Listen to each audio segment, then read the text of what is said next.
que todos hayan llegado bien. Nosotros hoy vamos a hacer la clase de Derecho Político, nuestra clase en primera persona. Como ya les expliqué la clase pasada, es una experiencia que nosotros venimos desarrollando ya desde el año 2013, en donde han pasado un montón de personas en las cuales les cuentan su propia historia para que ustedes puedan desde el lado vivencial poder comprender en toda su dimensión determinados acontecimientos que tienen que ver no solamente con nuestra materia, sino con la vida pública de nuestro país, de nuestra historia reciente.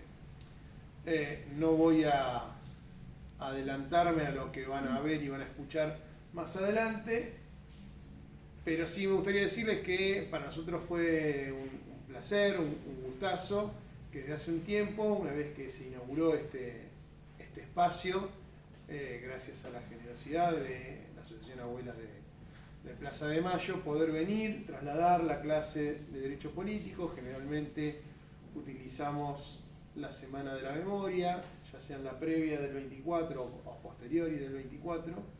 Hoy nos toca cerrar, viernes 25 de marzo, nos toca cerrar la Semana de la Memoria después del día emotivo de ayer.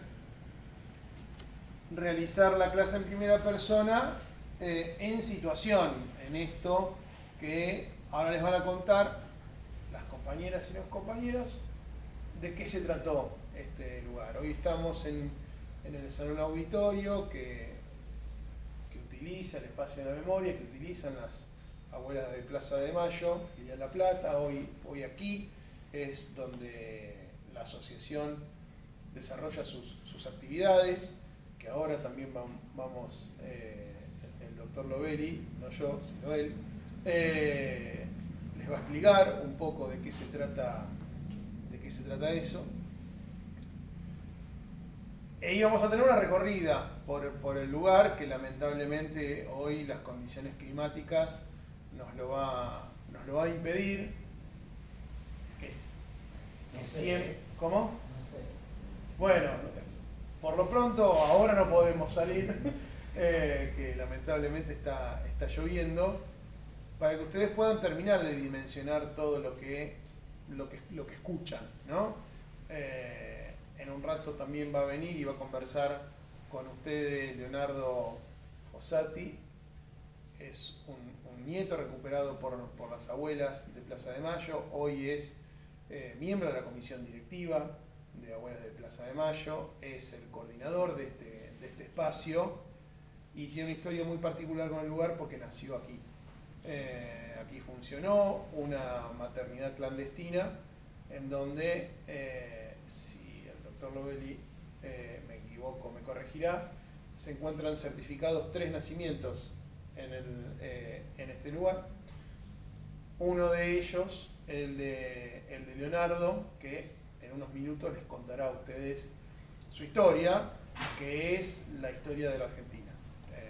Nosotros la clase pasada con Macarena estuvieron charlando sobre el Estado de Derecho, sobre el terrorismo de Estado, sobre genocidio, y hoy nos toca hablar de eso desde un lugar más visceral, porque lo pueden ver, digamos, ¿no? Lo pueden palpar y lo van a escuchar, digamos, ¿no?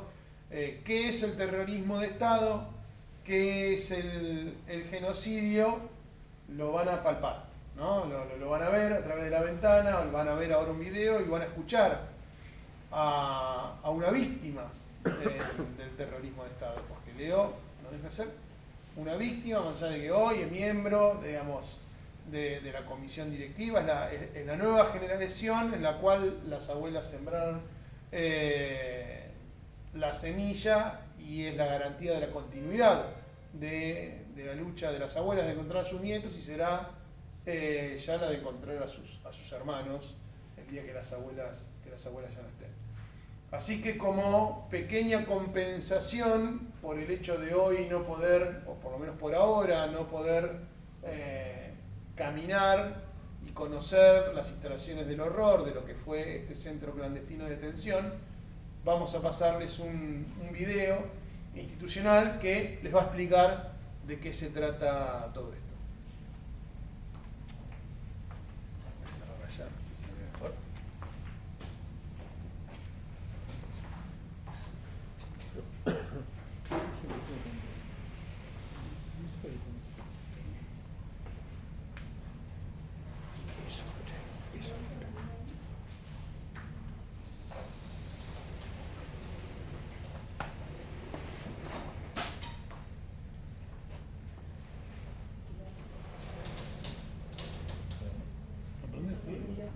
Y arranca. Vale, ¿no?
Y la escalera no era esa tampoco.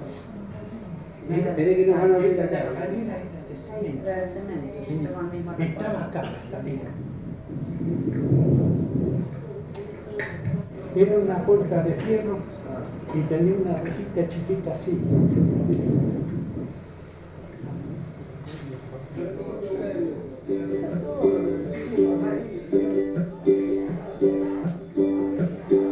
Cuando el amanecer dejó de amenazar, nació la mañana y tu parecer cambió de parecer. Como Precisamente las dependencias policiales que funcionaron como centro clandestino de detención de la Procuraduría Cívica Militar del Destacamento de Arana y la Comisaría Quinta de la Plata sean destinados a pasando ese umbral que no se animó a cruzar. Tu amor finito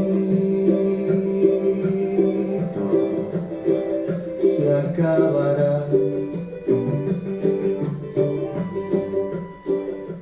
Siempre pasaba por la comisaría Quinta por afuera y siempre pensaba que quería entrar a ver dónde había estado mi papá, cómo era, dónde lo habían tenido. Y como siempre funcionaba la comisaría, no quería entrar a que los policías me maltrataran o dijeran, no, acá no pasó nada. Y en estos días iba pasando y vi algo que me llamó la atención y me bajé y vi que había un sitio de memoria y me acerqué y me encontré con las chicas. La primera que me recibió fue la abogada acá de Abuelas, después Soledad, y nos pusimos a conversar y para mí fue muy significativo que me hayan abierto las puertas de este lugar, que ya no sea comisaría, que sea un lugar de memoria. Me hizo muy bien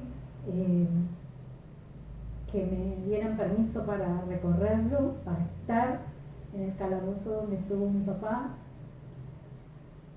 en el calabozo donde estuvo Elsa, la mujer de mi papá.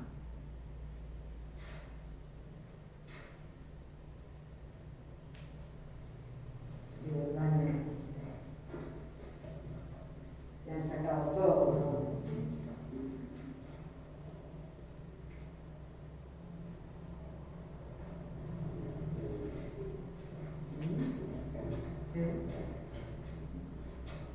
Ir acomodando los pedacitos, ¿no? Esto es un gran rompecabezas que bueno, que lo vamos reconstruyendo por toda la vida. Y ahora lo que queda es eso, es registrar la memoria y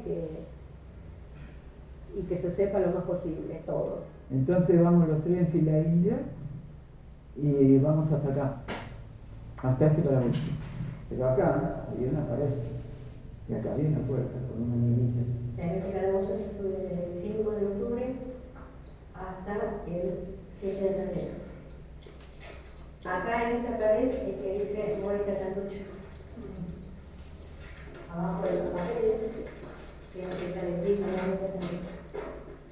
Como si fuera, está cerca de la puerta, cerca de la puerta, que ganas de sacar todo el cuerpo.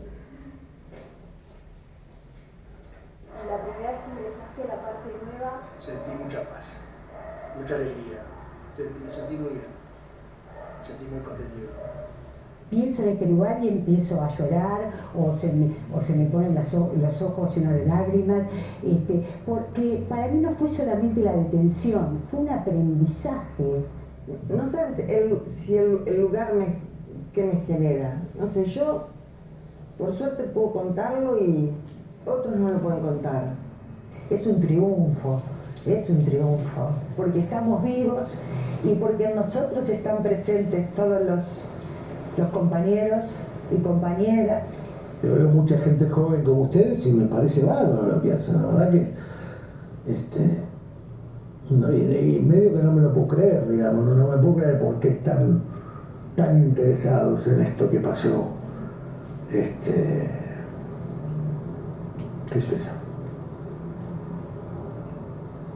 yo de verdad se los agradezco muchísimo.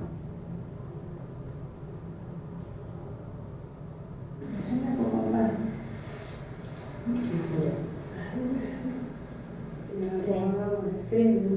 Yo creo que sí. La dimensión, viste, de... Una chica, acá estábamos nosotros, y en este trabajo. Fue medio impactante ver todo esto, y ahora ya vengo con más normalidad, que vine con ustedes a la primera visita guiada al público, y yo decía, bueno, aquí estoy encontrando un poquito el motivo por el cual quedamos.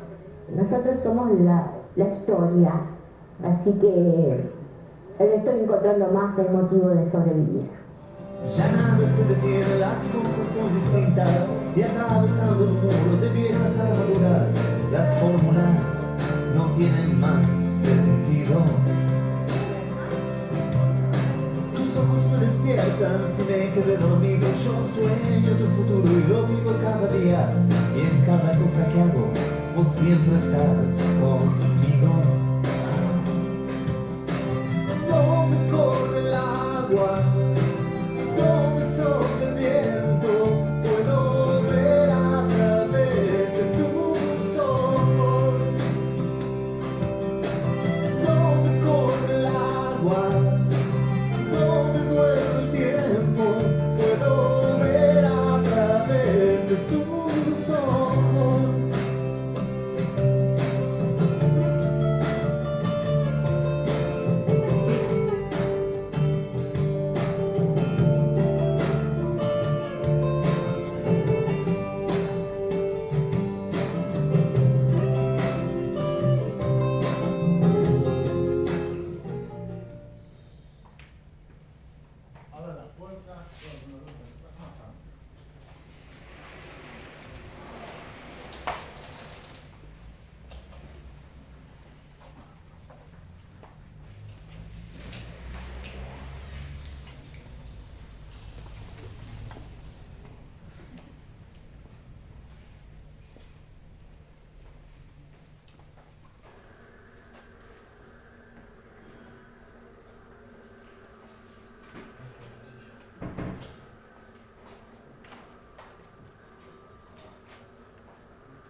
Bueno, en este...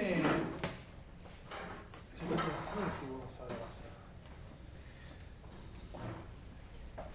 este video que dura unos minutos cuenta, como ustedes recién han visto la historia del lugar. Leo, ahora cuando venga les contará toda la cuestión que tiene que ver con las maternidades clandestinas. Quizá Emanuel también introduzca el tema. Leo ya está por venir, pero queríamos aprovechar también la oportunidad. Ustedes están dando los primeros pasos en la carrera de abogacía y no es que lo tenga de muleto, porque de hecho le dije que estaba pensando la posibilidad, antes de que Leo confirmara que podía venir a conversar con ustedes, es de hacer esta clase en primera persona con quien me acompaña, que es mi hermano. Entonces, es mi hermano menor, que no tiene, en este estadio no tiene importancia que seamos hermanos,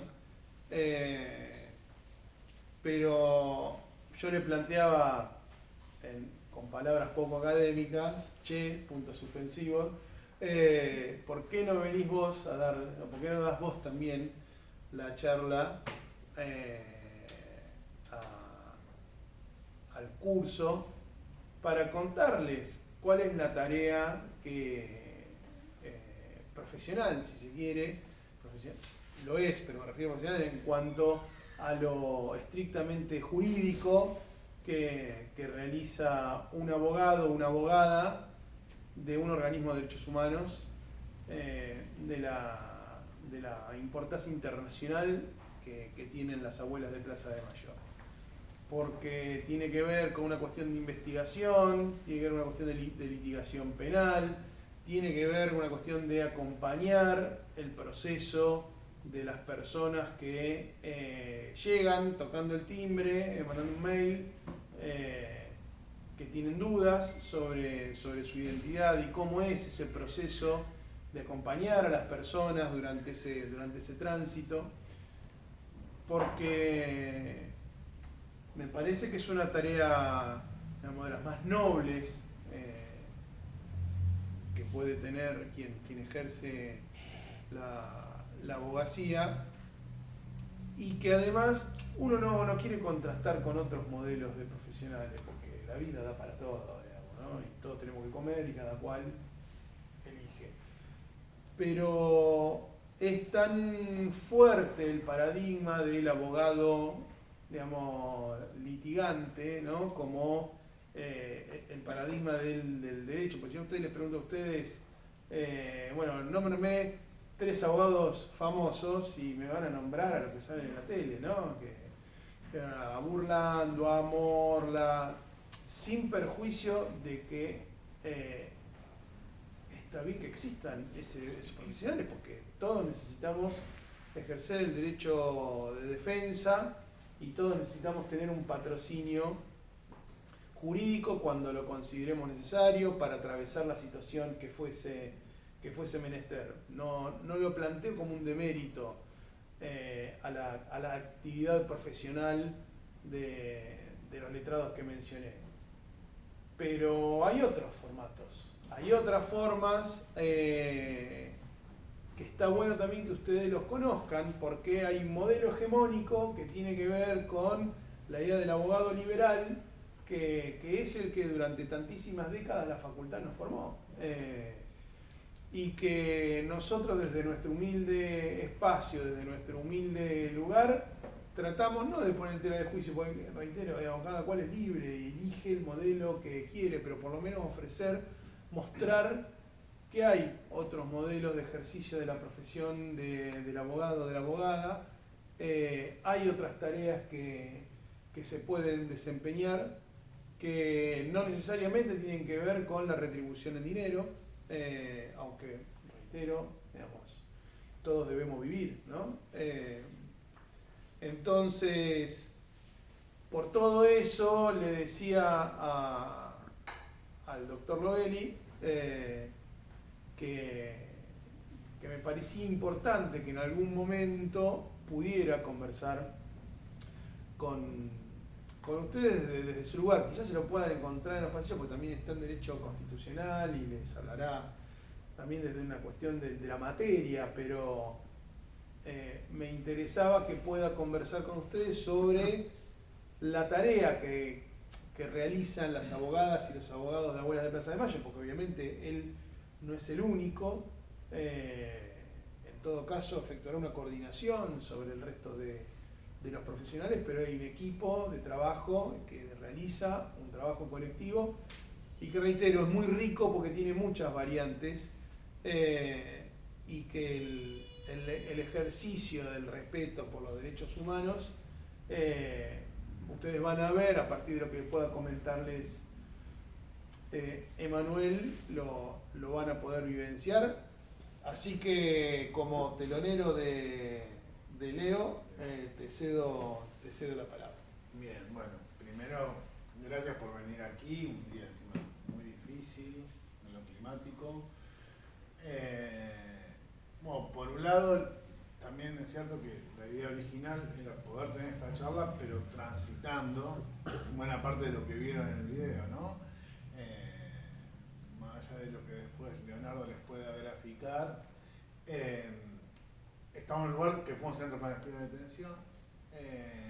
Esta parte en particular era un anexo que tenía la antigua comisaría de Quinto, donde acá no ha habido testimonios de gente que haya estado donde estamos nosotros sentados, sí, obviamente en aquella parte histórica. Por eso esto se pudo reformar por completo. Si acá hubiera habido personas detenidas, secuestradas, esto seguiría en la misma condiciones de alguna manera que lo que está el ex centro clandestino de detención. Ciertas precisiones después, a medida que ustedes la requieren, o cuando venga Leonardo, para no salirme de lo que Mariano les indicó, y de lo que también me interpeló a mí para el día de hoy, es, bueno, ¿qué es el ejercicio de un abogado, de una abogada en derechos humanos? Y también ahí hay que hacer otra salvedad. Uno dice derechos humanos también como si fuera todo más o menos lo mismo, y aquellos que somos defensores de derechos humanos quizás nos vamos, como en todas otras ramas del derecho, siendo más específicos en lo que vamos trabajando. ¿Bien? Buenas tardes. Buenas tardes.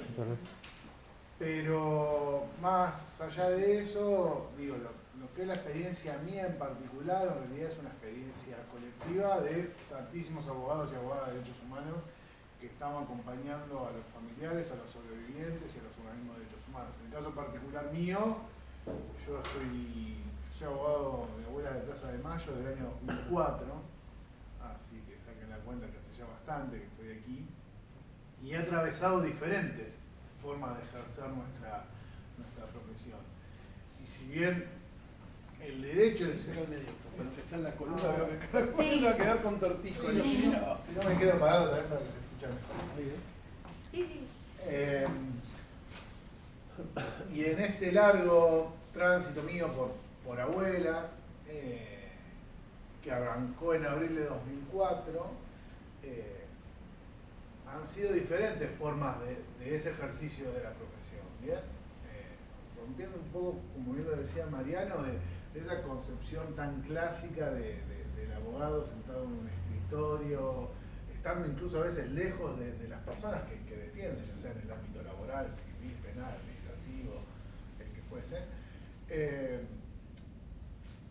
Pero sí hay una característica que es muy importante en quienes ejercemos de esta manera la profesión, es el contacto con la víctima en este caso, ¿no? Nosotros por lo general defendemos víctimas de violaciones de derechos humanos, donde quizá, digamos, el rol avanza un poquitito más que, imagínense un abogado que hace un incumplimiento contractual, digamos, no tiene un compromiso afectivo por la propia naturaleza de cómo es la profesión en ese ámbito, ¿no? Acá, digamos, se torna distinta la situación y también se torna distinta la profesión. Cuando iniciamos este camino en 2004, primero hay que situarnos en el momento histórico que vivía Argentina en 2004 con respecto a lo que era el juzgamiento de los crímenes de lesa humanidad. Bien. Ustedes podrán leerlo, algunos estarán más informados que otros, pero el hecho objetivo es que la dictadura argentina se termina el 10 de diciembre de 1983 con la asunción del gobierno democrático de Raúl Alfonsín, y ahí, dentro de la discusión jurídica y también política, se vislumbraba de qué manera la democracia iba a juzgar los crímenes que había cometido el Estado totalitario. Obviamente que el Estado tiene una continuidad, pero el Estado democrático tenía que resolver los crímenes de la dictadura. Esta experiencia de cómo tratar de buscar justicia a esos crímenes se ha dado en todos los países que han pasado conflictos políticos y armados internos con estados totalitarios, pero muchos estados han dado diferentes respuestas a esto. Y el caso argentino además es un caso único, y ahora vamos a ver por qué. Lo más, digamos, si nos remontamos al primer antecedente, y si se quiere el más importante, es cómo se juzgó a los criminales nazis una vez finalizada la Segunda Guerra Mundial, ¿no? A partir de ahí deviene, si bien ya tenía su propia evolución, pero deviene el nacimiento de la ONU, de la Carta de la ONU, de la Declaración Universal, pero previo a eso estuvo el juzgamiento a los criminales nazis, en lo que, y esto hay películas, pueden buscar por supuesto, que fueron los juicios de Nuremberg también. En Tokio hubo con respecto a los criminales de Japón y los aliados, con respecto a los aliados y el juzgamiento al eje. Pero ahí la solución que se encontró, por llamarla de alguna manera, eran tribunales que se crearon específicamente para el juzgamiento de esos delitos y un listado, por así decirlo, de delitos que de alguna manera se crearon positivamente, es decir, se escribieron, se adecuaron esas conductas a normas, esas conductas prohibidas, que son los delitos a normas, pero sin que tuvieran un antecedente positivo de alguna norma, de algún convenio, etc. Y reiteramos, con un tribunal, como se dice, ad hoc, un tribunal específico para juzgar esos delitos.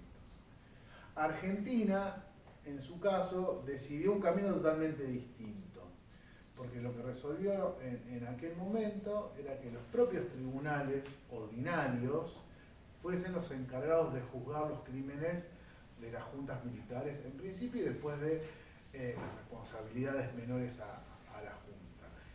¿Y de qué instrumento normativo se valió eso? Bueno, el Código Penal que estaba vigente en el momento de los hechos. Es decir, si nosotros hacemos una contraposición entre el ejemplo de juzgamiento a los jerarcas nazis, que era un tribunal especial creado por las potencias vencedoras, los aliados, con un estatuto que se creó también para juzgar esos delitos. En el caso argentino era el tribunal que correspondía, es distinta la situación de ahora, pero era el tribunal que así estaba previamente establecido y con delitos que estaban en el Código Penal, es decir, privación ilegítima de la libertad, aplicación de tormentos, eventualmente homicidios. Digo eventualmente porque la inmensa mayoría de las personas que sufrieron la dictadura y por los casos que llegó, por ejemplo, fue juicio a la Junta, estaban desaparecidas, con lo cual muchas veces es muy difícil en un desaparecido que la responsabilidad de quien efectivamente llevó a esa situación a su víctima sea sancionado por homicidio.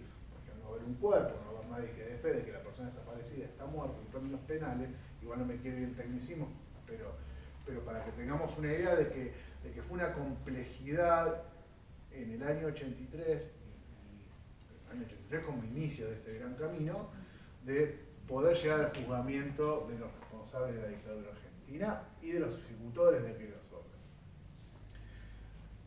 Ese camino que se inicia en el 83 tuvo una interrupción muy fuerte en el año 87 a partir de la sanción de dos leyes, la ley primero del punto final y de obediencia de vida, que no me voy a detener en qué eran, pero sí para hacer una ley histórica y no jurídica, Pero esas dos leyes impedían que se continuaran los juicios y evaluar la responsabilidad de los ejecutores de los crímenes de la dictadura. Y recién en el año 2005, esas dos leyes, es decir, casi 20 años después, la Corte Suprema Argentina dijo que eran nulas. Con lo cual, se tenían como no escritas y ahí empieza un nuevo proceso. Bien, si bien eso fue en el año 2005, ya había habido otras decisiones de otros poderes políticos, en particular del Congreso, para derogar esas leyes. Sin embargo, la discusión más importante era sobre la nulidad y no la derogación. Pero reitero, es un tecnicismo que no viene al caso, pero si vemos una línea gruesa, podemos decir que en el 2005, a través del fallo Simón de la Corte Suprema de Justicia de la Nación, se dice que la ley de punto final y obediencia debida eran nulas, con lo cual a partir de ahí empieza así un nuevo camino de posibilidad de juzgamiento a los crímenes de la dictadura y a sus responsables. Vuelvo, aquel 1983, 84, 85 con el juicio de las juntas, que lo había hecho la Cámara de Apelaciones, porque regía el Código de Justicia Militar, que no importa, eso también es un tecnicismo, pero sí era el proceso ordinario que tenía el Estado argentino formulado desde su propio diseño institucional. No es que hubo que inventar algo para ese juzgamiento. La diferencia con el 2005, por así decirlo, con la posibilidad de juzgamiento por la nulidad de las leyes, es que ya no iba a ser ese diseño de cámaras de apelaciones juzgando, sino que ya directamente quienes iban a hacer las instrucciones penales, es decir, las investigaciones por estos delitos, iban a ser los juzgados federales de primera instancia de todo el país.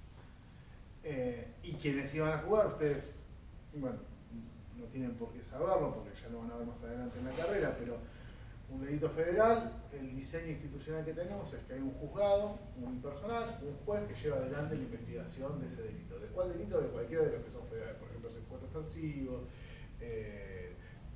tráfico de estupefacientes, bueno, casos de corrupción que por ahí son los más conocidos, sobre todo en los tribunales de Comodoro Pi. Y los delitos de lesa humanidad también son de esos delitos federales. Entonces, toda su investigación la desarrolla un juez federal de primera instancia, que una vez que tiene reunidos todos los elementos de prueba, decide, y esa es la palabra técnica, elevar la causa a juicio oral para que sea un tribunal colegiado de 3 magistrados o magistradas, quien, viendo toda la prueba, recibiendo las declaraciones testimoniales, sentencie según su sana crítica, condenando o absolviendo por los delitos.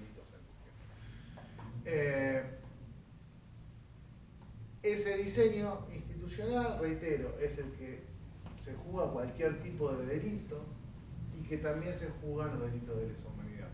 Reitero esto porque es la característica más fuerte que tiene la experiencia argentina en lo que se denomina el proceso de justicia transicional. Todos estos procesos donde se juzga un Estado totalitario por un Estado democrático se denomina de esa manera, porque es la transición justamente del Estado totalitario al Estado democrático y cómo lo soluciona de alguna manera cada Estado los crímenes de lesa humanidad. Entonces digo, en ese punto voy a ser autorreferencial, pero de alguna manera lo he pedido, cuando yo ingreso a Abuelas fue en el año 2004, es decir, un año antes de aquel 2005 de la sanción de nulidad de las leyes. Y bueno, y en ese momento lo que se hacía mucho era tratar de documentar y tratar de encontrar datos sobre las personas desaparecidas y sobre los hechos. Entonces, en ese primer momento, lo que se hacía era mucha lectura de testimonios y de testimonios en sedes administrativas. Cuando comienza el gobierno de Alfonsín, crea la CONADEP, que era la Comisión Nacional para la Desaparición de Personas, que lo que hacía era que las víctimas, familiares, sobrevivientes, den testimonio sobre lo que habían vivido, sobre lo que había pasado. Entonces, todo ese bagaje documental se encontraba disponible para poder buscar datos, y en particular, y ahí pongo la situación de abuelas en particular,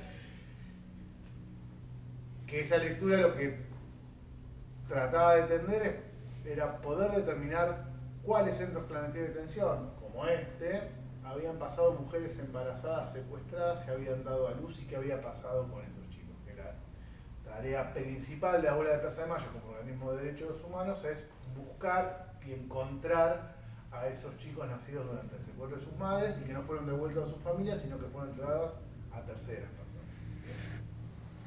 Entonces, en esa primera etapa, al menos de mi experiencia, era una etapa de mucha lectura, de mucha investigación y también de muchas entrevistas con sobrevivientes, con familiares, etc. Después, cuando al poco tiempo caen las leyes de punto final de evidencia de vida, ya ahí cambia la situación porque todo aquello que habíamos leído y que habíamos documentado se podía llevar a la justicia para que se responsabilice a quienes habían cometido esos delitos. Y así, aquí en La Plata, como en todo el país, empezaron los grandes juicios. Acá en La Plata, el primer juicio que abordó esto fue en el año 2006, el juicio contra Echecolats, que resulta condenado Echecolats por varios delitos, y en el medio del juicio, mejor dicho, al final del juicio, Jorge Julio López, que fue testigo en esa causa, estaba dirigiendo al tribunal y nunca llega y hoy está desaparecido desde aquel 18 de septiembre de 2006. Si ustedes prestaron atención en el video que pasamos al principio, se ve la comisaría sexta, está recorriendo en el marco de la inspección ocular, y de hecho está López con uno de los jueces del tribunal indicándole ciertas cuestiones. Y ahí comienza, digamos, desde ese primer juicio, es el retorno de ese camino de posibilidad de juzgamiento. Obviamente, ahí es un ejercicio de derecho penal, pero que tiene sus propias particularidades, porque ustedes van a ver que hoy el esquema normativo, como que las abogadas y los abogados nos movemos, obviamente son las leyes, son los códigos civiles, penales, las leyes laborales, el código comercial, pero a partir de la reforma de 1994, de la reforma constitucional, quiero decir, de 1994, se incorporaron con el mismo valor que la propia Constitución instrumentos de derechos humanos. Entonces, ahí todas las normas que nosotros habíamos creído que eran las que más nos servían, se amplían de manera categórica, porque ustedes seguramente lo deben haber visto, ahora no sé cómo es el plan de estudios, pero que al menos en introducción al derecho ya empiezan a ver la pirámide normativa y cuál es el grado de prelación de las normas, y bueno, y en nuestro sistema la cúspide de esa pirámide de la Constitución Nacional, pero con estos instrumentos internacionales de derechos humanos. ¿Bien? Que son 11, que están expresamente consagrados en la Constitución Nacional, en el artículo 75 y 122, pero se agregaron otros por medio de un proceso semiconstituyente que tiene el Congreso. ¿Bien? ¿Por qué les digo todo eso? Porque todo ese esquema normativo es de aplicación para nuestro ejercicio profesional e incluso me animo a decir, no solamente para los defensores y defensoras de derechos humanos, sino para cualquier rama de la profesión que ustedes después elijan seguir. Entonces, el rol ya de abogados o abogadas, obviamente que en derechos humanos tiene una impronta mucho mayor, cómo repercute la normativa internacional sobre derechos humanos. ¿Bien? Y en ese sentido, yo lo menciono porque muchos de los grandes hitos que se produjeron en este proceso de justicia transicional fueron fundamentales esa normativa internacional y la Corte Interamericana de Derechos Humanos para poder hacer cumplir en Estado argentino obligaciones que tenía en materia de derechos humanos. ¿Bien? Yo cuando hoy les mencionaba el fallo Simón, que fue aquel que pudo sancionar la nulidad de las leyes, justamente el punto más fuerte de ese fallo es la jurisprudencia de la Corte Interamericana de Derechos Humanos y el Pacto de San José de Costa Rica. Entonces, el ejercicio profesional termina siendo muy vasto en cuanto al manejo de diferentes normativas, sin que esto sea algo ni difícil ni complejo, sino que es mucho más rico. Y bueno, y en el plano particular de lo que ha sido este proceso de juzgamiento, aquí en La Plata al menos ha habido muchísimos juicios, y el diseño que se ha hecho es que los juicios no tomen un hecho en particular con su víctima y su victimario, sino que en un mismo juicio se puedan ventilar todos los hechos ocurridos en un periodo de tiempo y en un lugar determinado. Le voy a hacer un ejemplo muy gráfico. Ustedes ven cualquier juicio normal que pueden seguir por los diarios o por la manera que se informen. Por ejemplo, un homicidio donde una persona mata a otra y se juzga ese hecho. Para estos crímenes de lesa humanidad se podría hacer un juicio por cada persona que fue desaparecida, que fue torturada, pero no se comprende el fenómeno de lo que fue la lógica del terrorismo de Estado. Entonces, eso se cambió para que en un mismo juicio, como el ejemplo de este lugar, todos los hechos que ocurrieron en este lugar, en lo que fue el Centro Clandestino de Detención Comisaría Quinta, se juzgue en un solo juicio, donde hay un montón de víctimas, cientos, un montón de imputados, decenas, y muchísimos testigos que cuentan lo que supieron o vieron. Entonces, también el hecho de ver otras temáticas hace que nosotros también repensemos algunas estructuras propias que tienen las formas tradicionales, digo, de los juicios, ¿no? Porque, digo, en otro contexto sería impensado llevar a juicio un montón de hechos, un montón de personas como víctimas y un montón de hechos imputados, y sobre todo que se dan en un lapso de tiempo en el cual se produjeron los hechos de un año, digamos.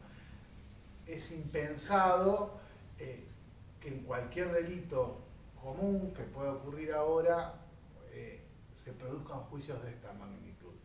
Pero por ahí no sé si soy muy claro en cómo relatarlo, pero más allá de eso, creo que lo que nos obliga a nosotros y a ustedes como futuros y futuras abogadas es apelar siempre a la inventiva, ¿bien? A cómo es la mejor forma de resolver los conflictos, en cómo es la mejor forma de que la persona que ustedes defiendan se sientan satisfechos y se sientan reparados en el daño que se le pudo haber producido, ya sea por el Estado, como en el caso que hacemos nosotros, o por otro particular.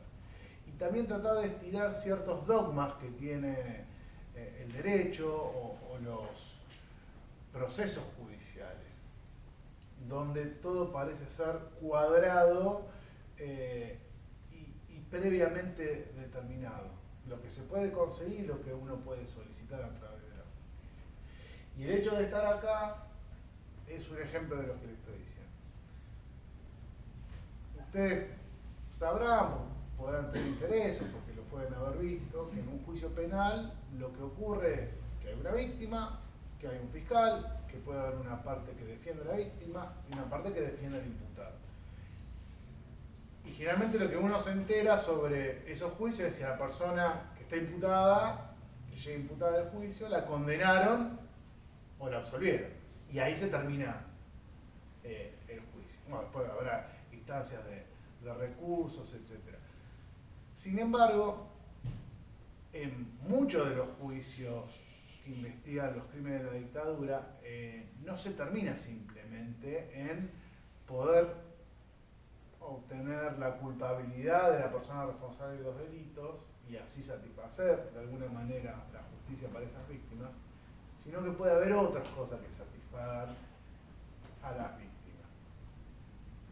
Y de hecho, cuando se juzgaron los delitos de este lugar, que ustedes vieron ahí al principio cuando se pronuncia la sentencia, lo que habíamos pedido, entre otras partes, la nuestra, la de abuelas, fue que este lugar que funcionaba en aquel momento todavía como comisaría, sea desafectado de su uso policial. Que por el hecho de que habían pasado muchísimos crímenes en ese lugar, por lo que representaba ese lugar, porque acá pasaron 200 personas secuestradas, como decía el video, nacieron 2 niños en cautiverio que fueron separados de su familia, pasaron otros 2 niños que también fueron separados de su familia, pasó una niña que fue asesinada, y esto lo sabemos porque se han podido encontrar los restos de esa niña. Bueno, el lugar donde ocurrieron todos esos hechos no podía seguir siendo el mismo lugar donde un vecino le había entrado a robar y viniera a hacer la denuncia, o las cuestiones que se dan en cualquier comisaría normal. Y si ustedes me preguntan, bueno, ¿y cuál era? Ustedes saben, como abogados, nosotros tenemos que argumentar con leyes que fundamenten lo que uno estamos pidiendo. Y si ustedes me preguntan, bueno, ¿con qué ley, con qué artículo ustedes pidieron que se desafecte la comisaría de uso policial? Y la verdad que no había ninguna ley, no había ninguna norma, ningún artículo. Pero sí había un profundo sentido de reparación y justicia de las víctimas para poder hacer ese pedido. Entonces muchas veces, desde nuestra profesión nos encorsetan a las normas, ¿no? Bueno, lo que está, si no está en el artículo tanto, de la ley tanto, del código tanto, no se puede hacer. Y si nosotros creemos que lo que estamos haciendo tiene un sentido profundo de justicia, un profundo sentido de reparación, un profundo sentido ético, hay que animarse. Muchas veces decimos, el no ya lo tenemos. Y bueno, nosotros, en este caso, somos partes, digo, en un juicio, ¿no? Somos una parte. En definitiva, si sentimos que tenemos la legitimidad de hacer los pedidos que hacemos, obviamente que hay que fundarlos, pero no siempre la fundamentación está en la norma. Muchas normas se crean después de que los hechos ocurren y los justifican. Entonces, creo que el gran desafío y también la gran satisfacción que yo siento como abogado de derechos humanos y de abuela de Plaza de Mayo en particular, y creo que eso nos pasa a todos aquellos que estamos involucrados en esto, es que siempre hay que apelar a la inventiva, que siempre hay que tratar un poco más, siempre hay que correr las líneas tan marcadas del encorsetamiento procesal y del derecho positivo. Si vamos guiados por un sentido profundo, reitero, de justicia, de reparación a las víctimas y de ética profesional, tenemos que buscar nosotros la respuesta, no buscarla en las normas, porque en definitiva las normas son creaciones de las personas y el sentido de justicia es mucho más profundo que eso. Entonces, como invitación, no sé cuánto tiempo más nos queda, igual me gustaría más un intercambio con los chicos y las chicas, es eso, que piensen que la rama que ustedes elijan, incluso no solo siendo abogados litigantes, siendo abogados que hacen investigación, siendo abogados que hacen, que se vuelcan por la vida académica, no está todo creado, no está todo ya dado. No es todo 2 más 2 en 4, bueno, ni hablar que en el derecho, ¿no? Pero, como en cualquier ciencia social.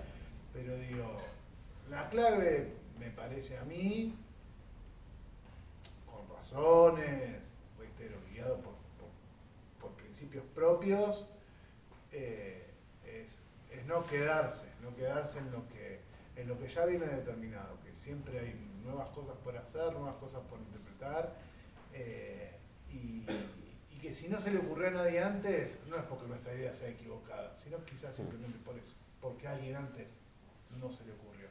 Entonces, cuando ya dejen la facultad y transiten el camino de la profesión, nada, anímense a lo que les parezca, de manera responsable, más vale, ¿no?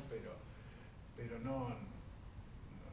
no se queden conformes con las estructuras que van a encontrar y que ya están creadas.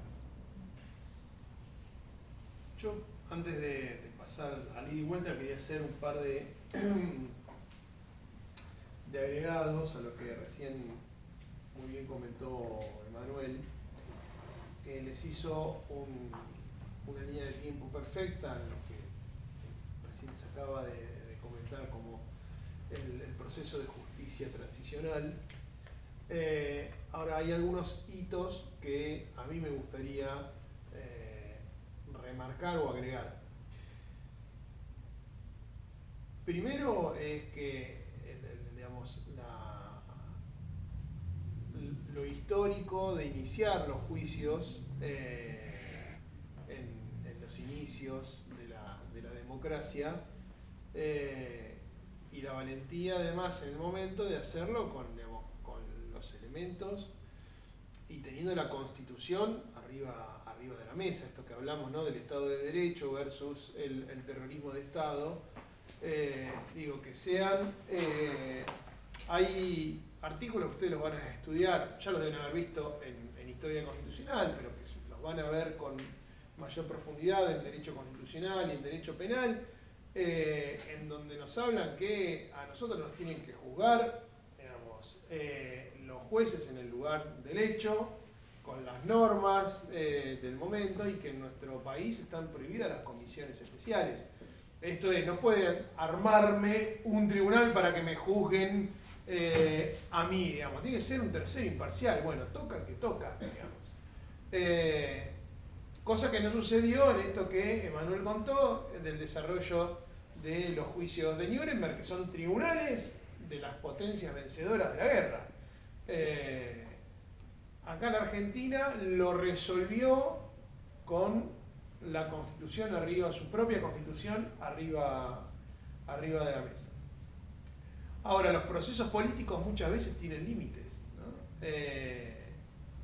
Y esto que habló Emanuel de la sanción de las leyes de punto final primero y de obediencia debida después, que brevemente, punto final, porque se puede iniciar causa hasta determinada fecha como idea de que no hubiera más, y pasó el efecto contrario. Ante la posibilidad de que se extinguiera la posibilidad de hacer denuncia en los tribunales, hubo una aluvión de causas.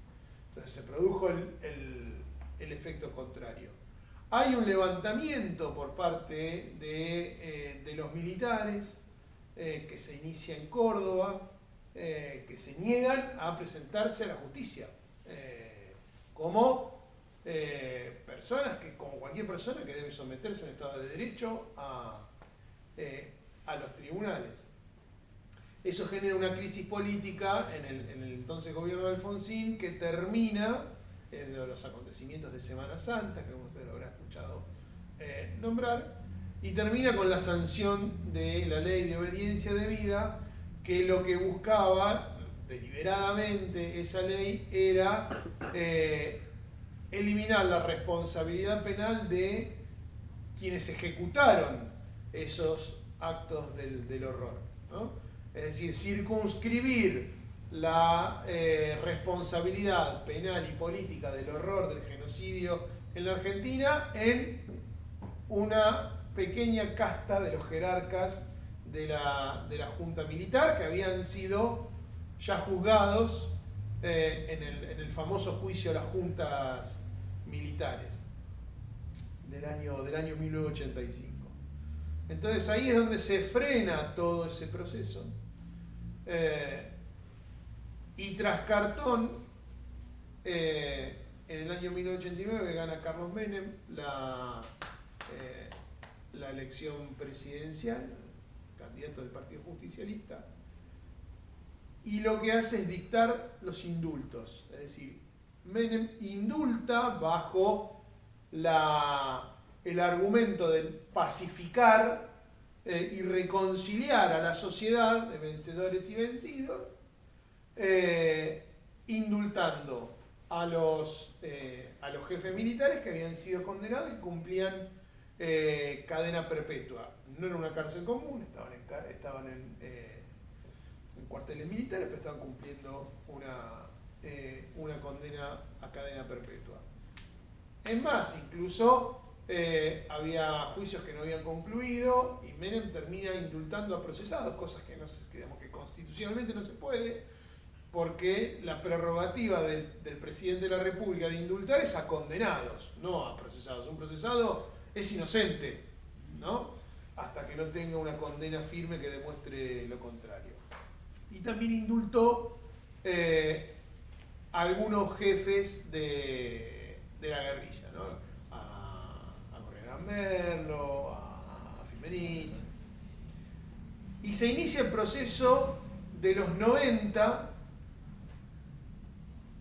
que fue muy dramático para todas las víctimas, para todos los sobrevivientes, de que caminaban al lado de la calle con sus victimarios sin poder ir a pedir justicia.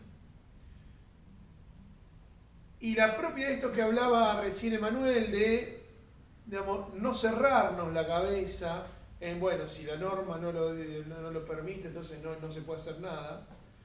Primero recordemos la politicidad del derecho, ¿no? El derecho digamos, tiene un costado que tiene que ver con la política, con la correlación de fuerzas del momento, ¿no?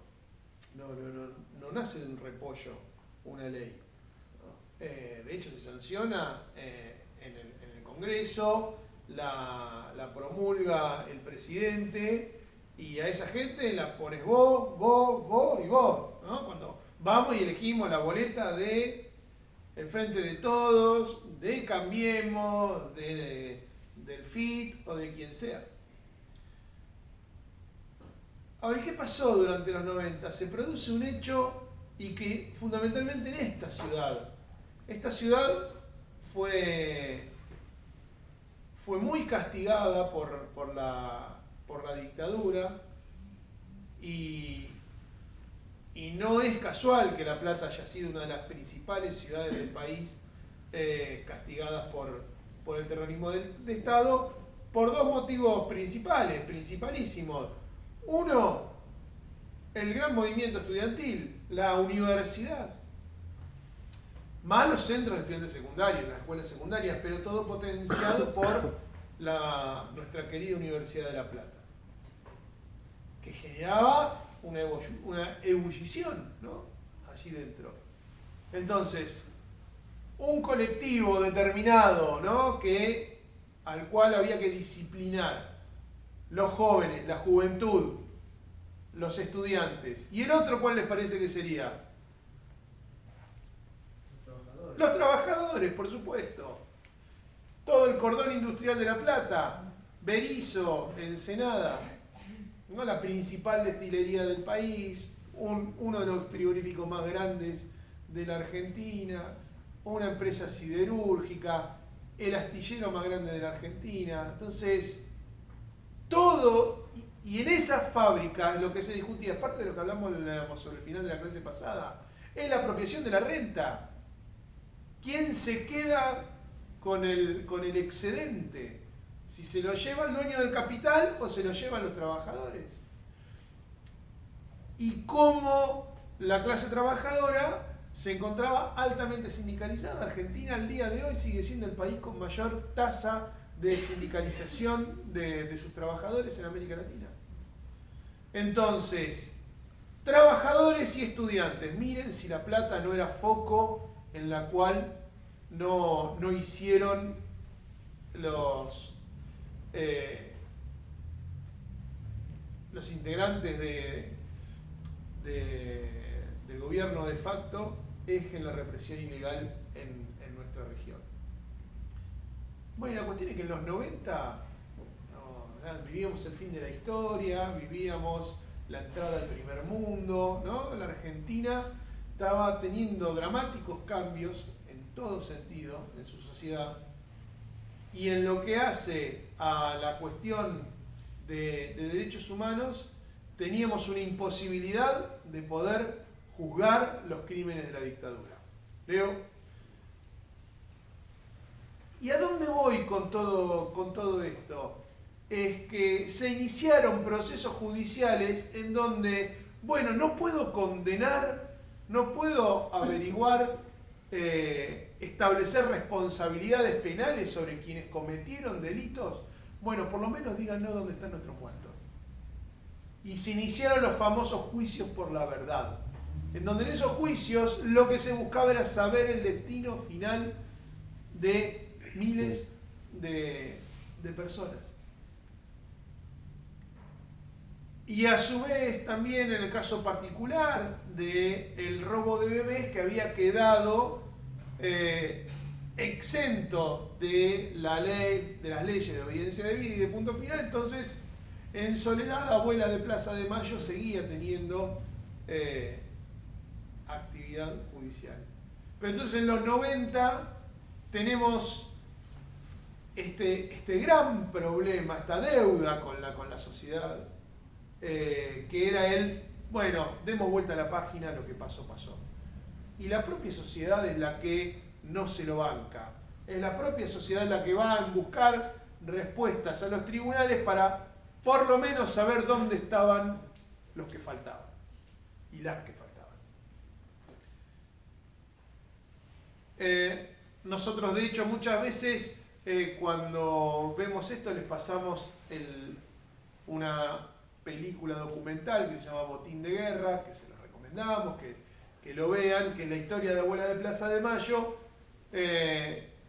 y que nos gusta pasarla porque es un documento histórico, pero además porque está hecha en este momento en el cual estoy mencionando, en la cual no había posibilidad de pedir justicia.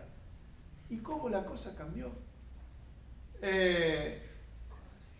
Como bien dice Manuel, en el 2005 la Corte Suprema de Justicia de la Nación, en la causa Simón, declara la nulidad de las leyes. Pero un año antes, el Congreso argentino había sancionado una ley que derogaba a las leyes de obediencia debida y punto final. En donde aquí la política hizo lo contrario a lo que había hecho años antes y se puso por encima de este proceso y dio los elementos para que el proceso de memoria, verdad y justicia continuara después de esa pausa de esos 15 años, desde fines de los 80 y durante todos los 90. Y así es como entonces se retoman los juicios, en donde se lleva adelante una política de Estado en materia de derechos humanos. Se da una mayor difusión al trabajo que hace esta asociación y hay muchos jóvenes en esa etapa veinteañero que un día van y tocan el timbre, abuela, o llaman por teléfono y dicen que tienen dudas sobre su identidad y ahí arranca otra parte. No la cuestión estrictamente jurídica judicial que contaba recién Emanuel, sino cómo es esa parte en la cual las personas quieren saber cuál es su verdadera identidad y cuál es todo ese proceso. Así que bueno, Leo, te hice el entre. Así que un entre colectivo, acá el doctor Lovelli les explicó sobre la labor que realizan en el equipo jurídico de Abuelas. Así que, bueno, ahora quien va a hablar con ustedes es Leo, Leonardo Fossati Ortega, bueno, es su segundo apellido. Exactamente. Leonardo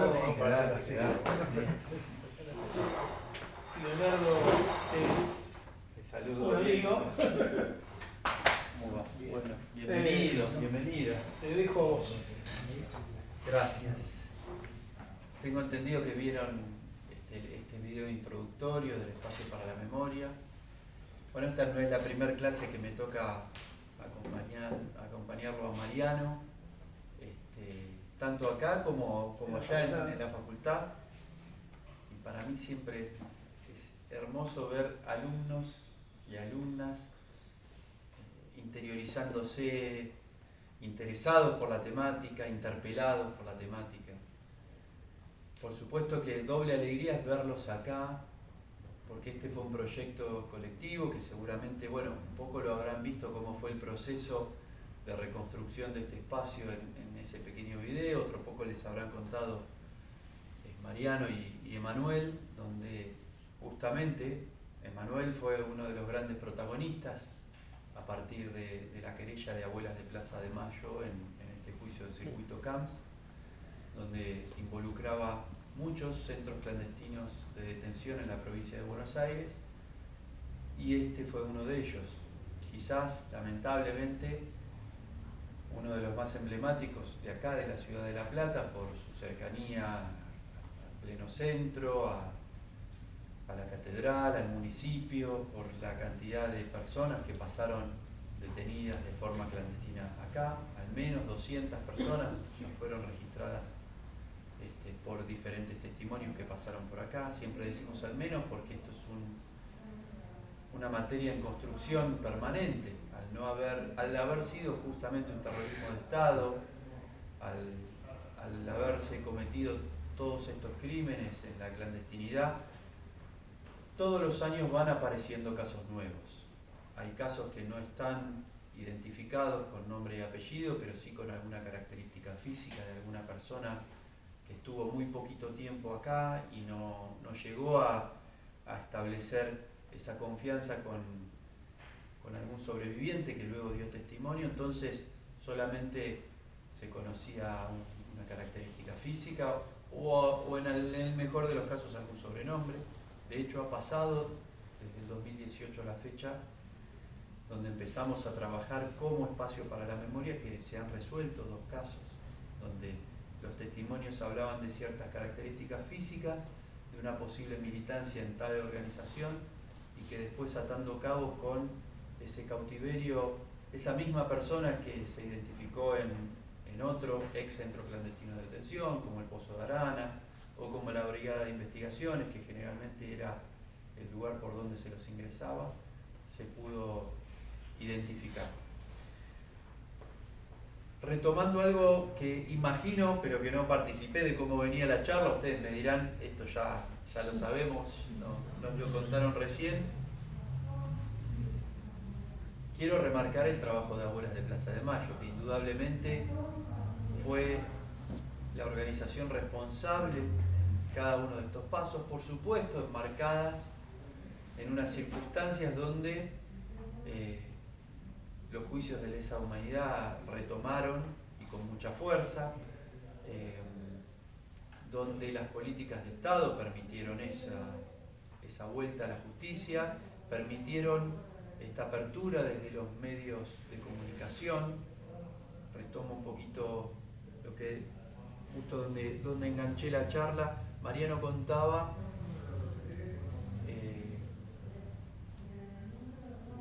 donde nuestra generación, la de los nietos y nietas restituidos, teníamos 20 años y nos acercábamos a Abuelas.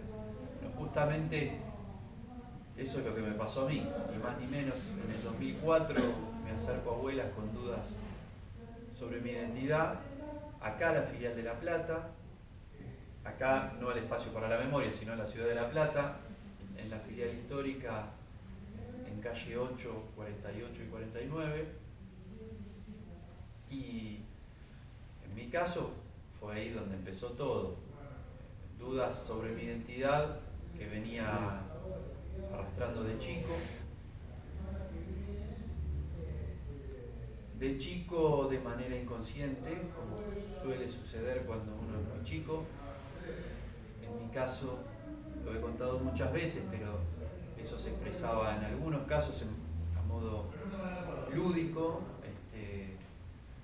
Cuando me mandaban a bañar a los 6, 7 años y un chico generalmente no quiere y da bastantes vueltas, mi manera de generar tiempo era con un juego mirándome al espejo y entendiendo que ese reflejo que daba el espejo no era la realidad, sino que era una especie de ficción, e imaginando que la realidad estaba detrás de ese espejo. Entonces me la pasaba imaginando cómo era la realidad. Y por supuesto que eso, muchos años después y haciendo terapia, uno lo interpreta como algo mucho más que un juego. Pero a partir de esos años también empezaba a ver situaciones que no eran normales a las situaciones familiares de mis amigos. Por ejemplo, que mis padres de crianza eran bastante más grandes que los padres de mis amigos, más bien tenían la edad de sus abuelos, o que tenía muchísimas fotos, por supuesto estoy hablando de principios de los años 80, fotos impresas, muchas fotos mías de bebé y de las diferentes etapas del jardín, del ingreso al primario y de los cumpleaños. De mi hermana lo mismo, yo tengo una hermana de crianza mayor que yo, que tampoco es hija biológica de esta familia. Teníamos muchísimas fotos, pero no había una sola foto de ninguno de los dos embarazos. Era algo raro para mí en ese momento. Después no tenía ningún parecido físico, ni a ellos, ni a mi hermana de crianza. Y cada una de estas cosas, quizás de forma individual, no dicen mucho, porque no todos se parecen entre los hermanos o entre los padres,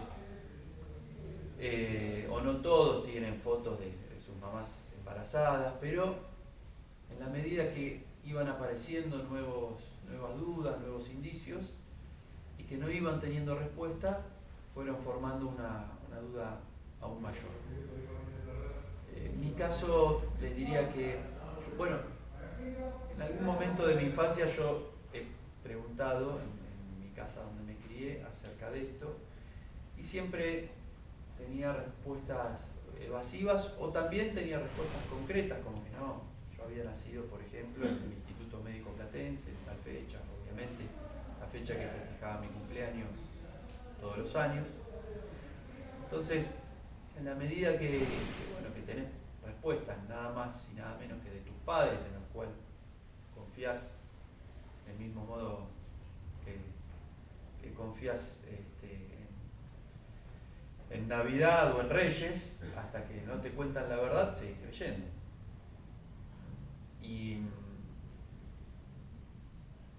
Pero creía esa verdad, pero a la vez las dudas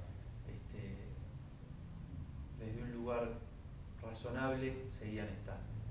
Tanto es así que en el colegio secundario ya notaba que era las pocas historias de adopciones que fui conociendo, o que fui inclusive conociendo desde la ficción, en libros o en películas, se condecían bastante con mi historia. Pero como yo no hablaba de este tema, no lo compartía, también fui generando una respuesta automática en mi cabeza, que era, bueno, es evidente que es muy posible que yo no fuese hijo biológico de esta familia. Pero si no soy hijo biológico de esta familia, mi pensamiento de aquel momento era, bueno, mi familia me abandonó, mi familia biológica me abandonó, esta familia me adoptó, prefiero quedarme con la familia que me eligió y no con la que me abandonó. Así que desde ese pensamiento armé una respuesta y ahí quedó durante muchos años, o durante algunos años, no tanto, ese tema resuelto en algún cajón de mi cabeza.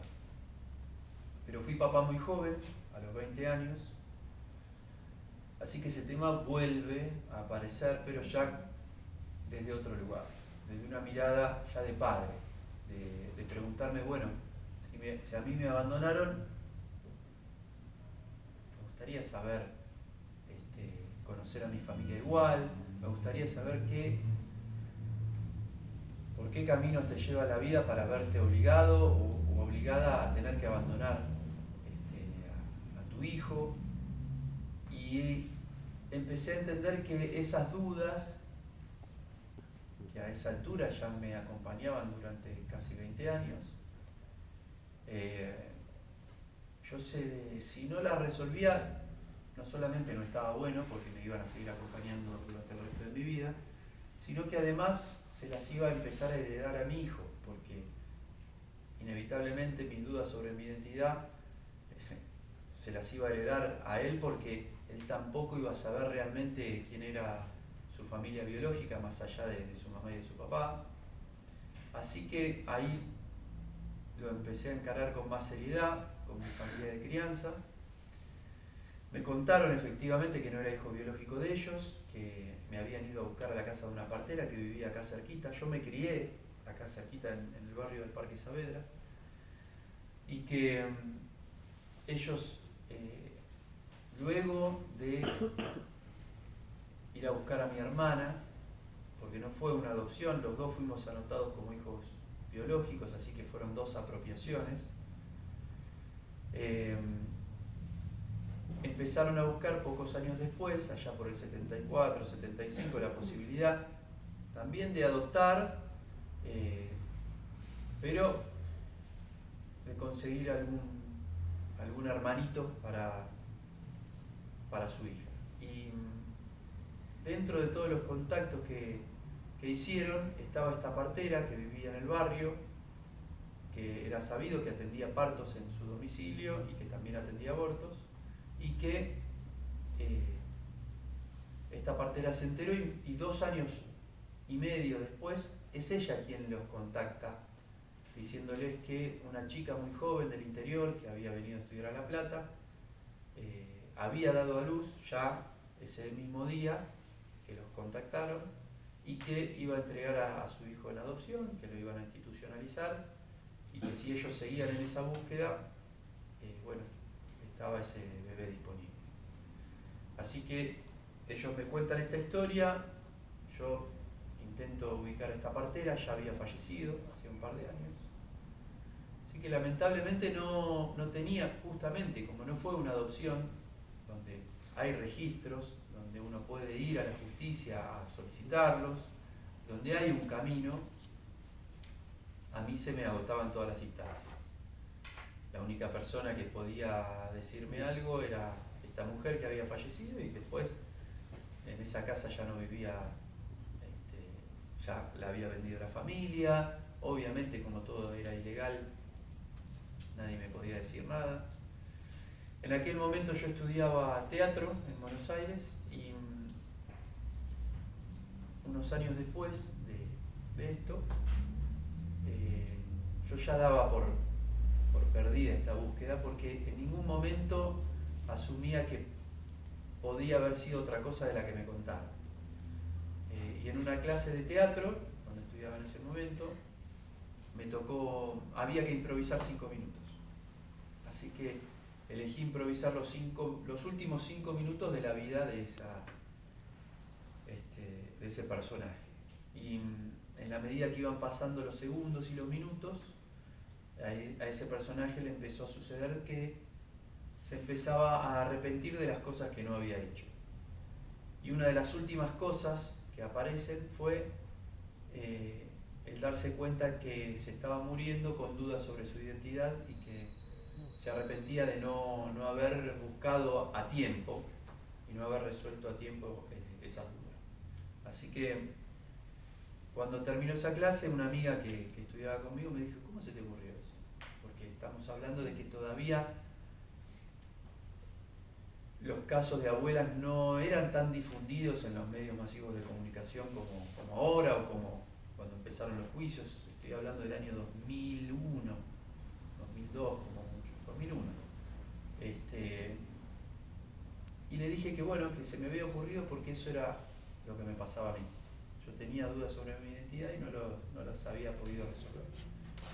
Y les conté esta historia de la partera y demás, y fue ella quien me dijo: ¿y por qué no te acercás a abuela? Porque más allá de que a vos no te criaron una familia ni de militares ni de policías, bueno, naciste en la ciudad de La Plata, en plena dictadura cívico-militar, una de las ciudades más castigadas en el país por esta última dictadura, y en definitiva no sabés, las abuelas por ahí te pueden ayudar.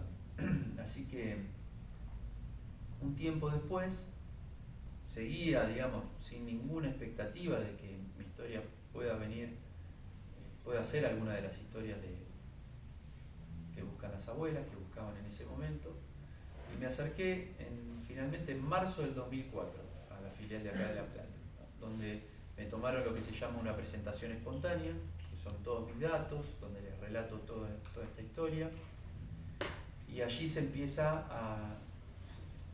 un expediente interno donde se empieza a investigar, primero a ver si había alguna denuncia sobre mi caso, se empiezan a intercambiar información y como bueno, en mi caso también había algo que era concreto, que yo ya sabía que mi partida de nacimiento estaba falseada. Así que también se investigan quiénes firman esta partida, quiénes son los médicos y demás. Así que al poco tiempo me invitan a hacerme una pequeña extracción de sangre. En su momento eso se hacía en el Hospital Durán, donde funcionaba el Banco Nacional de Datos Genéticos. Ahora no, tiene una sede propia. Para comparar mis datos genéticos con los datos de todas las familias que están buscando, que están en ese banco de datos a nivel nacional, que fue generado a partir de la búsqueda de abuelas y a instancias de abuelas de Plaza de Mayo. En ese momento se tardaba mucho más, obtuve el resultado 9 meses después, hoy es mucho más rápido. Y bueno, finalmente ahí me entero de la verdad, que a mí no me habían abandonado, que no había nacido en la casa de esta partera, que nací acá en este centro clandestino de detención, donde estaba mi mamá y mi papá secuestrados. A mi mamá la secuestran embarazada de 7 meses de mí, junto a mi viejo, en Quilmes, que era donde estaban viviendo en la clandestinidad. Mi mamá tenía 17 años, era estudiante secundaria, militaba en la UES. Mi papá había cumplido hacía poco los 22 años, había cursado en el Colegio Nacional, militaba en la Juventud Peronista, jugaba al rugby acá en La Plata, en el club universitario, estaba anotado en la carrera de Historia y bueno, eran militantes. Y me entero de cuál era mi nombre, me llamaron Leonardo porque era el nombre que les gustaba a partir de que mi abuelo paterno se llamaba Leonardo, mi viejo se llamaba Rubén Leonardo Fossati, y que tenía una familia atrás que me buscó junto a las abuelas durante muchísimos años. Una de mis tías dio testimonio en los juicios por la verdad y que le tocó mi tía materna, hermana melliza, gemela de mi mamá, eran iguales. Le tocó vivir la misma época militando también en la UES, de forma paralela. Cuando a mi mamá y a mi papá los secuestran, ella también estaba viviendo en la clandestinidad y al poquito tiempo queda embarazada, así que vivió todo ese embarazo también desde la clandestinidad y después nace mi prima Alejandra acá y a los poquitos meses se van exiliados vía Brasil a Suecia, así que hay una historia familiar también en paralelo donde no solamente les toca vivir la desaparición de mi mamá y de mi papá, sino que también vivir todo ese tiempo desde el exilio. Mi segundo primo nace en Suecia, después terminan viviendo en Venezuela y yo los empiezo a conocer entendiendo que en ese momento donde yo restituyo mi identidad, en ese mismo instante donde me doy cuenta de que esta búsqueda que parecía casi imposible llevarla a buen puerto había llegado a su fin. Para mí era un alivio porque eran las dudas que me habían acompañado durante toda mi vida, pero que a la vez en ese mismo momento se cerraba una puerta, se resolvía un tema, pero se abría otra mucho más grande tal vez, que era en el mismo momento donde me decían que no me habían abandonado, también me decían que no iba a poder conocer nunca a mi mamá y a mi papá.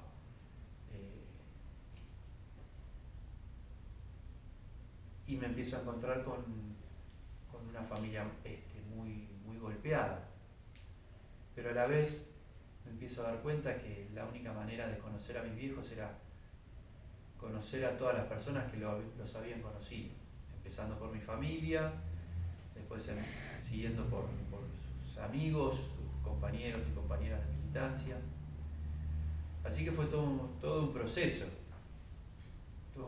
también restituir mi identidad, porque entendía que también lo hacía mi hijo, que hasta ese momento tenía 8 años, y que le tenía que contar esta historia de la mejor manera posible para que un chico de 8 años la pueda entender. Y no solamente la pueda entender, sino que la pueda tomar como algo positivo, que algo que yo lo había buscado durante mucho tiempo. Así que, por supuesto que todo eso lleva un tiempo, y lleva también el acompañamiento de las abuelas, de toda la institución, no solamente de las abuelas como protagonistas, sino que también de toda la institución, donde hay un proceso legal, porque imagínense que yo cambié mi nombre, mi apellido, y tuve que cambiar todas las cosas que tenían mi nombre y mi apellido hasta ese momento, y no hablo de propiedades, porque no las tenía, sino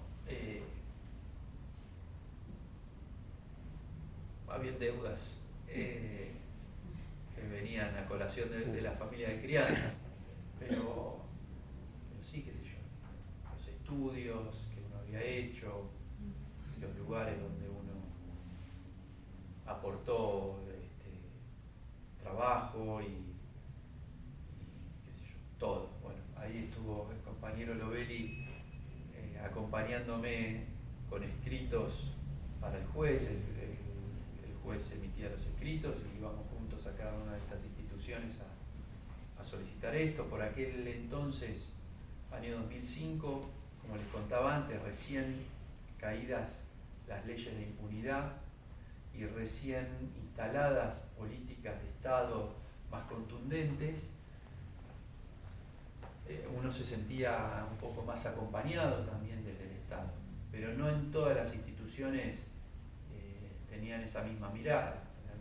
Me acuerdo en algunos lugares me decían, pero bueno, mirá, o sos tal o sos cual, no podés tener dos identidades.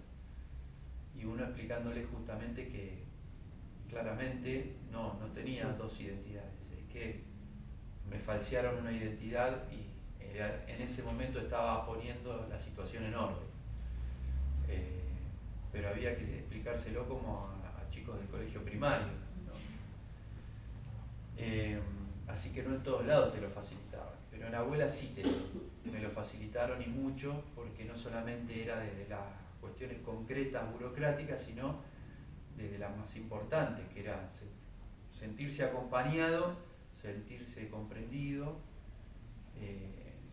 y sentirse cómodo en un lugar donde no tenías que explicar nada.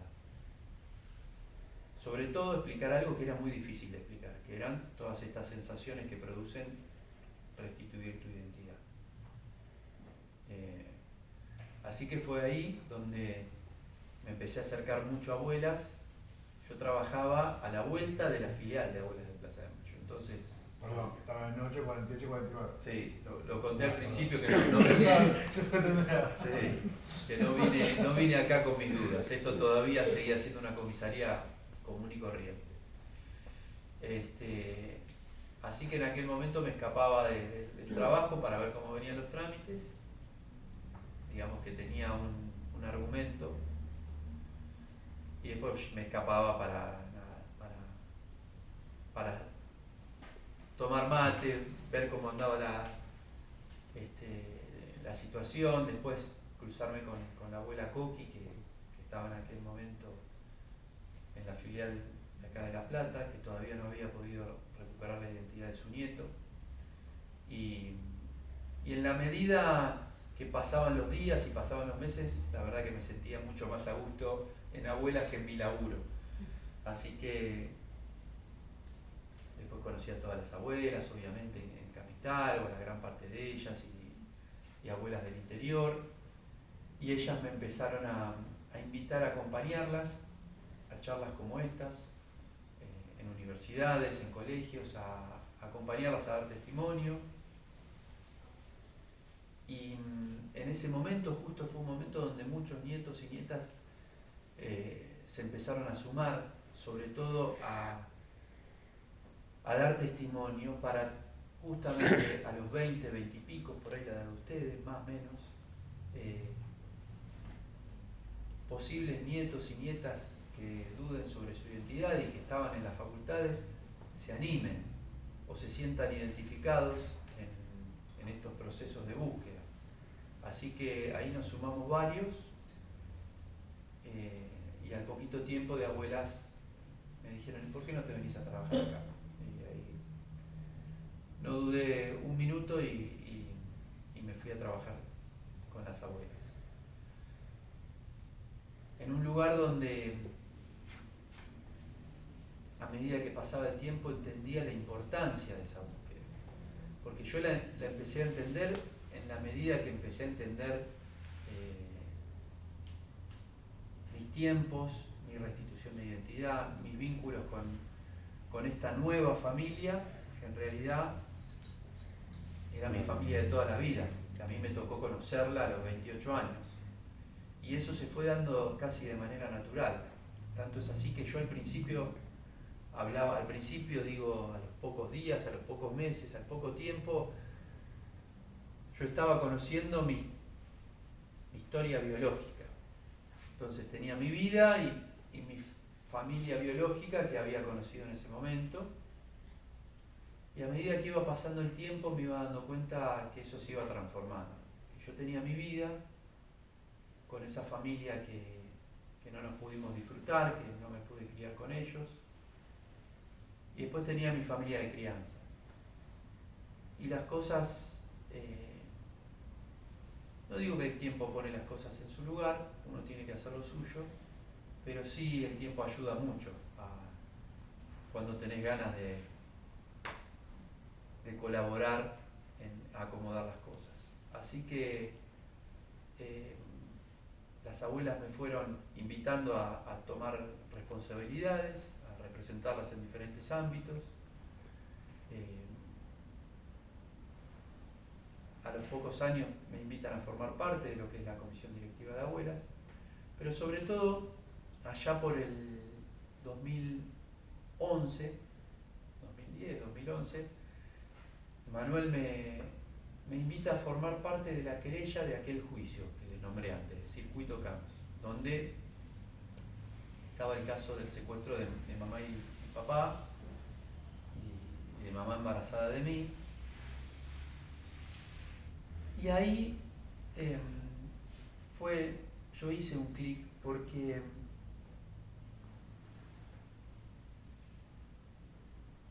ahí sentí que tenía que tomar esa responsabilidad, como hijo, como familiar.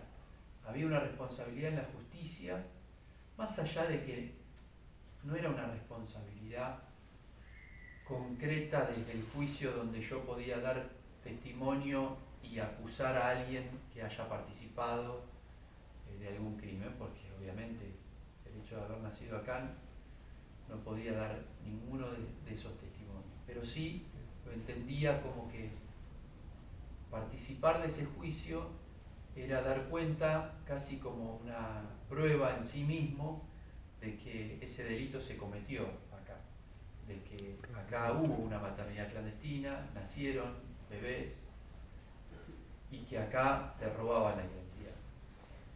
Fue justo poco tiempo después de la segunda desaparición de Jorge Julio López.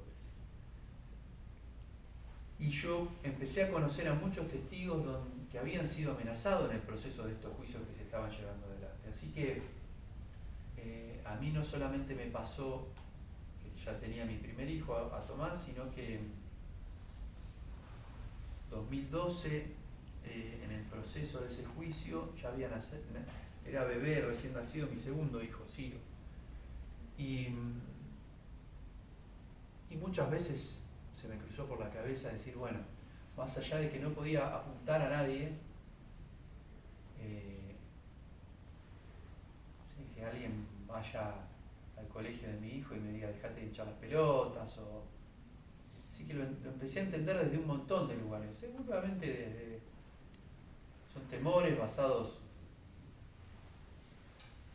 como pasa con los miedos, muchas veces desde una fantasía y otras desde cuestiones concretas, como estas que les digo, que conocía a muchos testigos que habían sido amenazados, pero sobre todo no podía creer lo de Jorge Julio López. No podía creer que en los procesos judiciales, la vuelta de la justicia en plena democracia, a un testigo lo volvían a desaparecer, acá en la ciudad de La Plata. Así que ahí me sumé a la querella, entendía que era un valor simbólico, pero en un momento di testimonio en ese juicio y me senté enfrente de los acusados, y estaba Echecolás, y estaban muchos de los responsables de llevar este centro clandestino de detención adelante, y para mí fue muy importante. Entendía casi del mismo modo cuando decidí buscar mi identidad desde todas las posibilidades que tenía, sin saber cuál iba a ser el resultado, pero sí sabiendo claramente que iba a hacer todo lo posible para lograrlo. En ese momento también entendí que de no haber dado ese paso me iba a arrepentir el resto de mi vida, porque los quería, a pesar del temor, porque tenía mucho temor en ese momento, entendía que tenía que vencer ese temor y estar y mirarlos a la cara y decir: acá estamos. No se la llevaron de arriba, están siendo juzgados por todos los crímenes que cometieron, me robaron la identidad, sigo buscando a mamá y a papá, y ustedes están presos y tienen que dar cuenta por todos estos casos. Así que para mí fue una satisfacción muy grande, muy grande. Y después la idea que salió de Manuel, de decir: pidamos la desafectación de estos lugares, no pueden quedar impunes. Así que me tocó a mí, por invitación de Manuel y Colín, que eran los abogados de Abuelas, en aquel momento de acá de la filial de La Plata, que estaban llevando adelante este juicio. Me invitaron a pedirlo en los alegatos.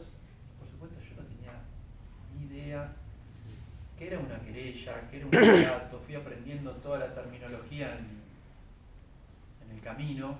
Conocí un juzgado por primera vez cuando me convocó el juez a decirme el resultado de ADN. Pero bueno, esa fue otra gran satisfacción, pedir la desafectación de estos lugares. Y yo cuando me tocó ese pedido, a mí me costaba mucho pasar por la puerta de acá, no entrar, pasar por la puerta. Muchos años después, miento, en la sentencia de ese juicio, inició en el 2011, la sentencia fue en diciembre del 2012, el tribunal toma a partir de este pedido y en la sentencia insta al Poder Ejecutivo de la provincia a que esto suceda, a desafectar este lugar, el Pozo de Arana, y a crear en estos lugares espacios para la memoria. Así que a partir de ahí empezamos esta tarea. Pero en el marco de ese juicio vine por primera vez acá, en una inspección ocular. Mientras, en el marco del juicio de plan sistemático de robo de bebés con Roqueta. Todavía, yo creo que fue posterior. Fue casi ahí. al mismo tiempo. Yo estaba haciendo todo esto, pero había un montón de cosas que todavía me costaban mucho. Por ejemplo, pasar por la puerta de acá.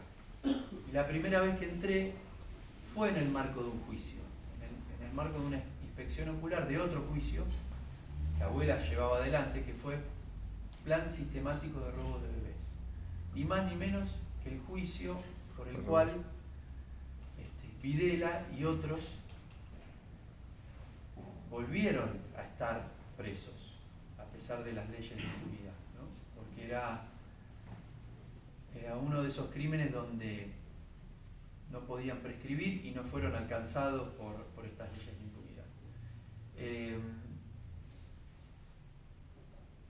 Con esto, no quiero divagar, pero con esto quiero dar dimensión de lo que es la justicia para las familias, del marco reparatorio que tiene. No solamente es el momento donde el juez dicta la sentencia, sino que en todo el proceso las familias se sienten parte de decir, bueno, nadie me va a devolver a mi ser querido, nadie me va a reparar este dolor, pero estos crímenes no van a quedar impunes y nosotros somos parte de llevar adelante ese proceso. Por supuesto que a partir, dentro de un marco jurídico, dentro de unas políticas de Estado, dentro de la lucha de los organismos humanos, de los organismos de derechos humanos. Ya estoy climado, no saben la cantidad de charlas que tuvimos en esta semana, pero sí. Hoy es la última función. Sí. Pero también desde un lugar donde los familiares deciden ser parte de estos procesos judiciales. Así que cuando vine acá y conocí estos calabozos que ustedes vieron en los videos y con una sobreviviente que fue ni más ni menos la que ayudó a mamá en el trabajo de parto, ella también estaba embarazada, Adriana Calvo, y a ella la trasladaron de acá a otro centro clandestino de detención, al Pozo de Banfield, y fue en ese traslado donde dio a luz. Así que todo eso fue muy movilizante para mí. Y a la vez nos terminó de convencer de que estos lugares no podían quedar impunes. Más allá de que los responsables estaban siendo juzgados, estos lugares no se podían demoler para después construir una comisaría nueva, o vaya a saber si se mudaba la comisaría, se construye un edificio. Ahí entendí por primera vez esa dimensión de por qué los espacios para la memoria. Así que bueno, todo ese proceso llega al día de hoy, donde primero se señalizó a partir de ese juicio, mientras funcionaba la comisaría, después unos años después se pudo subdividir en el patio, mientras seguía funcionando la comisaría, se dieron a Abuelas de Plaza de Mayo toda la zona de los calabozos y la maternidad clandestina para empezar a hacer un trabajo de conservación y de relevamiento. Y luego finalmente se mudó la comisaría, nos entregan la comisaría y este auditorio, donde acá no funcionó el centro clandestino de detención, era un terreno anexo a la comisaría, que durante la democracia funcionó el GAD, el Grupo de Apoyo Departamental, esas camionetas negras tipo Grupo Halcón, que justamente daban apoyo a la comisaría y que como ya la comisaría no estaba acá, esto también se desafectaba y se llevó adelante este auditorio que era parte del pedido que habíamos hecho. Y hoy estamos acá, desde el lugar donde se cometían estos crímenes, hoy se juzgan estos crímenes, porque en la filial de Abuelas de Plaza de Mayo se llevan adelante las querellas que todavía siguen siendo por Zoom, muchas de ellas. Hoy en día la participación de los abogados de Abuelas es desde acá. Hoy en día las presentaciones espontáneas, como las que me tomaron a mí, a jóvenes, hoy adultos, con dudas sobre su identidad, se reciben acá. O sea que desde el lugar donde a mí me robaron la identidad, hoy vienen personas con dudas a querer saberlas y resolverlas.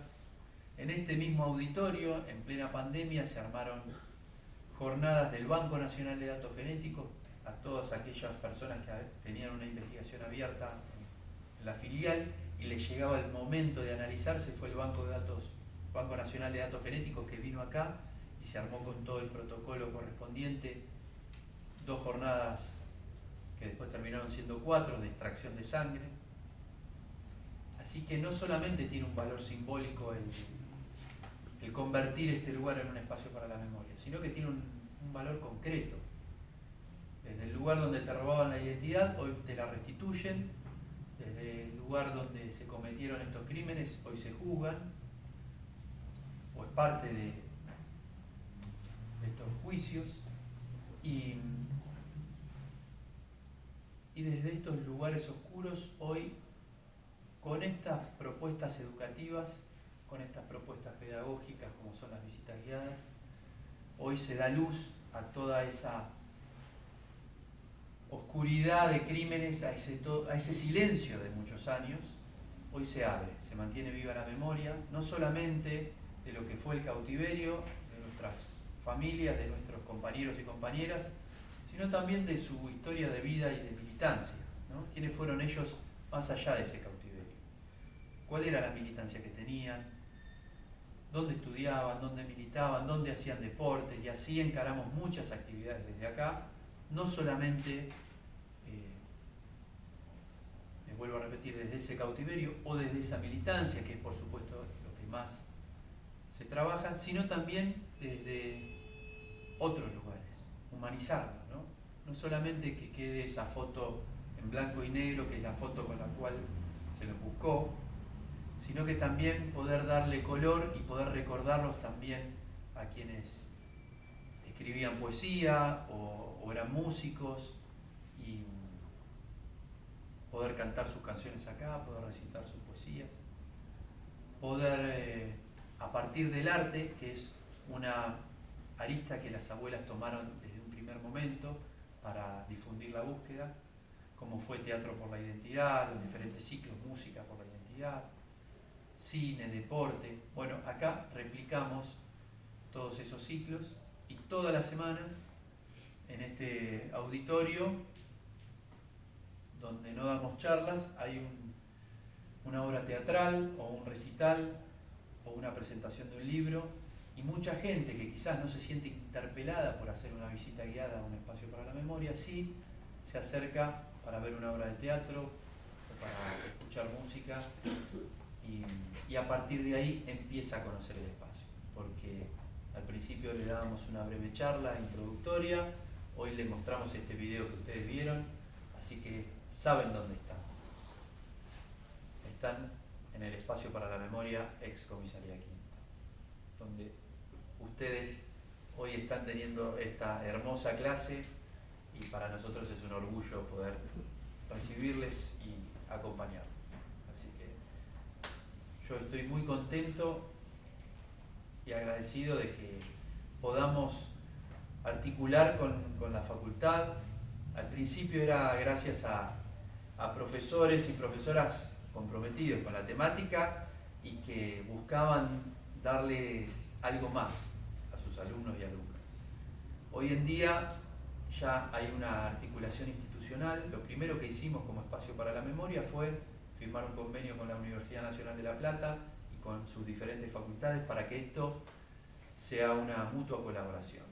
Y si tenemos suerte y dentro de poco podemos tener ese edificio en condiciones, vamos a mudar la oficina de abuelas a la planta alta, y esa oficina de abuelas va a ser un aula más para dictar diferentes clases. Así que esperamos tenerlos en otras materias, en otras instancias, y por qué no, en futuras pasantías. Veremos en qué termina este proyecto.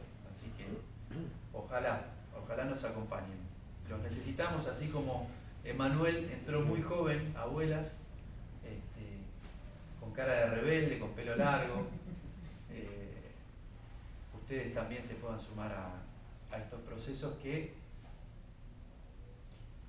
son hechos que pasaron hace más de 40 años, pero que siguen vigentes. Los juicios siguen vigentes, hay mucha justicia por llevar adelante, hay más de 300 nietos y nietas que todavía viven en la mentira y sus familias los siguen buscando.